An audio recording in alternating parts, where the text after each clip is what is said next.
Hey guys, I'm going to share with you how I made this little map of our story. It's pretty simple. We're just going to use a couple programs. We're going to use an unlabeled map website. We're going to use Adobe Express or Canva, whichever one you're more familiar with.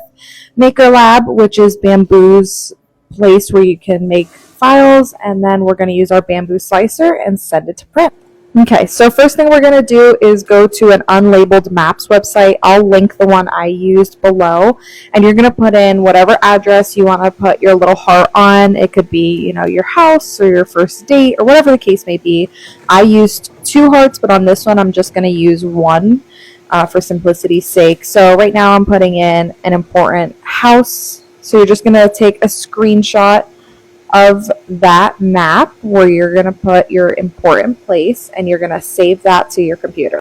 Then you're going to take that image and import it into Adobe Express or Canva, whichever one you're using. I then go to Elements or Design Assets, whatever it's called in your program, and add just a basic heart. I put mine in red. Again, you can do any color you'd like. I shrunk it down and I put it on the specific location that I wanted to mark as my important spot. Now in Adobe Express, you can click the image of the map and it will give you preset cropping images. So you can crop it into the shape of a heart like I chose, or you could do a star or a square or circle, whatever you want to do. So I did the heart, and then you're just going to make the map fit into that heart as perfectly as you can. Then press OK. And this is where it gets a little tricky, but just stick with me. You are going to duplicate the picture that you have there of the map, and then you're going to go to the top where it says Effects, and you're going to scroll down and click Duotone, and you're going to change shadows to black and highlights to black, and that's going to give you an all black image that's the same size as the map.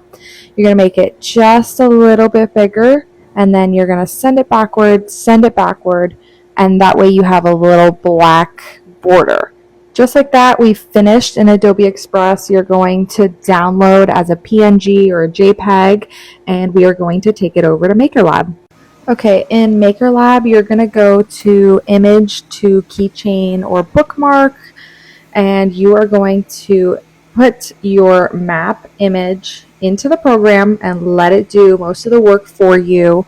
I selected 4 colors, but you could do 8 colors, 12 colors, whatever you want. I did 4 colors, and I just matched everything to white, black, or red. I ended up only using the 3 colors, but you could do blue for the waterways and green for parks and stuff, whatever makes you happy. I just did black, white, and red, and I just played around with it until I found something. Once you're happy with your colors, you'll go to Plate and Thickness, and this is for your final settings. You want to make sure it's set to the default where the back is flat. I made my thickness 3 millimeters. I changed the color on the back to black. I would do face down mode. It always prints better that way. And then you can just press download. From here, it is easy peasy. You are going to open the downloaded item into your slicer. It will already be face down. I scaled it up because it's meant to be like a keychain, so it's really small. I made it, to 20%, I think, uniform scale. And then I just changed the Z to 3, so it wasn't double the thickness. And then I just printed it, and it came out super cute. I hope you guys give it a shot. If you are struggling, let me know. Shoot me a message. I'll help you. I'm happy to create the file for you. I find this to be super fun, and let me know if I can help you figure something out. Bye.